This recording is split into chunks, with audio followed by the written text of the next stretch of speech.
শুরু থেকে শুরু করলাম। ঘর দুয়ার যদি অগুছালো থাকে তাহলে কোনো কাজে কিন্তু মন বসে না। বিশেষ করে বিছানা পাতি যদি অগুছালো থাকে তাহলে তো আরও বিনাশ। কারণ তাহলে ঘরটাও অশান্তি, ঘরটা দেখতে কোনো শান্তি নাই। তো যাই হোক, এই যে আমার বিছানাটা পুরাই অগাছালো।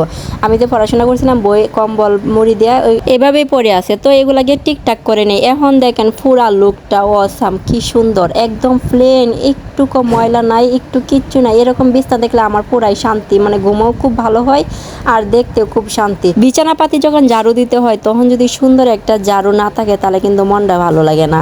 তো তাই নিয়ে আসলাম সুন্দর একটা ঝাড়ু। এই ঝাড়ুটা আমার ছোট কাল থেকে অনেক শখ। তার একটা স্টোরি আছে। আমার এক বোন, সে যমুনা সেতুতে বেড়াতে যায়, তারপর এরকম একটা ঝাড়ু নিয়ে আসছিল। তখন থেকে আমার মনের মধ্যে একটা স্বপ্ন, আমি একদিন যদি সুযোগ সুবিধা পাই এরকম একটা ঝাড়ু কিনবো।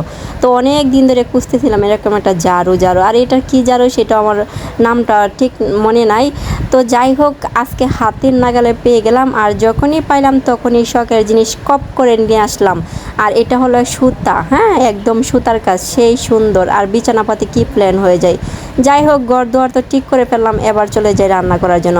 তো রান্না করার জন্য আজকে কলমি শাক নিয়ে আসলাম, একদম টাটকা ফ্রেশ। এরকম কলমি শাক যখন দেখবো তখন মনে চাই যে আমি এগুলো কাঁচাই খাই, এত সুন্দর, এত ফ্রেশ। কাটাকাটি করার আগে আমি একটু ছবি উঠে নিয়েছিলাম, তারপর ছবি তোলা শেষ। এবার তো রান্না করতে হবে, পেট তো আর ছবি দিয়ে ভরবে না। তো যাই হোক, রান্নার জন্য চলে যাব। তো এই শাক সবজি কিন্তু খেতে দুর্দান্ত, বাট এগুলা কাটাকাটি করার জন্য অনেক কষ্ট, মানে বসে থাকাটা একলা হাতে করা ব্যাপক কষ্ট। যাই হোক, এমন চলে যাবো আমি রান্নায় করার জন্য। আজকে এটা আমি আবারও শুটকি দিয়ে চচ্চড়ি করবো। আবারও বলতে ওই শুটকিটা আবার রান্না করার জন্য যা যা লাগে তাই দিয়ে দিলাম। পেঁয়াজ কুচি আর রসুন কুচি বাগার দিয়ে তারপর সকল ধরনের মশলা এখানে দিয়ে পানি দিয়ে কষিয়ে নিব। আর আমি শাকটা রান্না করব। শাক রান্নার অনেক সিস্টেম আছে। শাক যেন সবুজ থাকে এবং শাক যেন নরম না হয়, তার জন্য কিছু পলিসি ট্রিক্স অ্যাপ্লাই করতে হয়।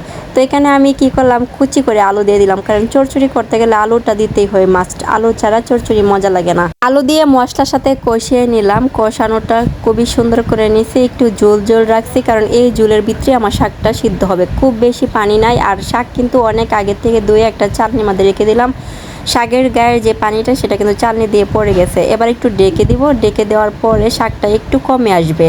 এবার এটা কিন্তু আমার নাড়তে সুবিধা হবে।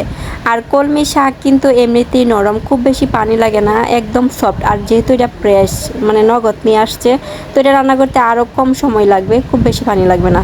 তো আমি এবার আরেকটু ডেকে দিব, চুলার আঁচটা একদম কমিয়ে দিব, কারণ আলু লেগে যাবে আর শাকটা নরম হয়ে যাবে। তো শাক কিন্তু একদম অল্প হয়ে গেল, শুধু আলু আছে। একটা সময় দেখা যায় তো আমি নিজে রান্না করতে পারতাম না, ভাতও রান্না করতে পারতাম না, হ্যাঁ। আর সেই মেয়েটা আজকে নাকি রান্না শেখায় মানুষকে, অন্যজনকে রান্না কিভাবে করতে হয় সেগুলো টিপস বলে দেয়।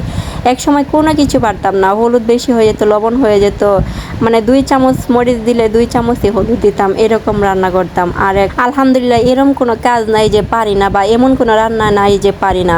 সবই করতে হয়, সবই পারি, মোটামুটি সব ধরনের কাজই পারি, সব ধরনের রান্নাও পারি, এবং মানুষের সাথে কথা বলা, চলাফেরা, স্টাইল সবই কিন্তু চেঞ্জ। তো যাই, আমার ভাত হয়ে গেল, আজকে বাজার নাই, সব শেষ হয়ে গেল। এই জন্য অল্প কয়টা কচু ছিল, সেই কচুই রান্না করব মাছ দিয়ে ঝোল। তার জন্য মাছটা পরিষ্কার করে নেব। এখানে আমি যুদ্ধ করতেছিলাম বরফের সাথে, বরফ কোনোভাবেই ছাড়তেছে না। তারপর অবশেষে আমি যুদ্ধ করে জয়ী হয়ে গেলাম। এই তো এবার এটা পরিষ্কার করে নেওয়ার পালা, লবণ দিয়ে ভালো করে। তো যেই কথাটা বলতেছিলাম, মানুষের মনে যদি জিদ থাকে, যদি জিদটা ধরে রাখে যে আমাকে পারতেই হবে, আমি কেন পারবো না, আর 10 জন যদি পারে আমি কেন পারবো না, সেই জিদ থেকে কিন্তু রান্নাটা আমার পারা।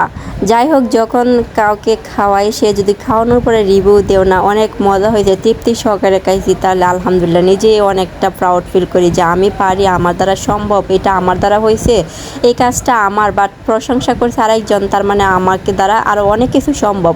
সেই জিত নিয়েই কিন্তু যারা এগিয়ে চলে তারাই কিন্তু জীবনে সফলতার লক্ষ্যে পৌঁছাতে পারে। আর যারা যদি বলে যে পারবো না, আমার দ্বারা হবে না, বা অমুকে বলে তুমি কিছু পারবো না, যদি এগুলা মনোমানসিকতার ভিতরে ঢুকাম, তাহলে কিন্তু জীবন এখানেই শেষ। জীবন কখনোই থেমে থাকে না কারোর জন্য না, তোমার গতিতে তোমাকে চলতে হবে, তোমার দিকে লক্ষ্য ঠিক রাখতে হবে যে না আমাকে ওইখানে পৌঁছাতে হবে, না আমার লক্ষ্যে পৌঁছাতেই হবে, যা করার তাই আমি করব, মানুষের কথা আমি কান দিব না।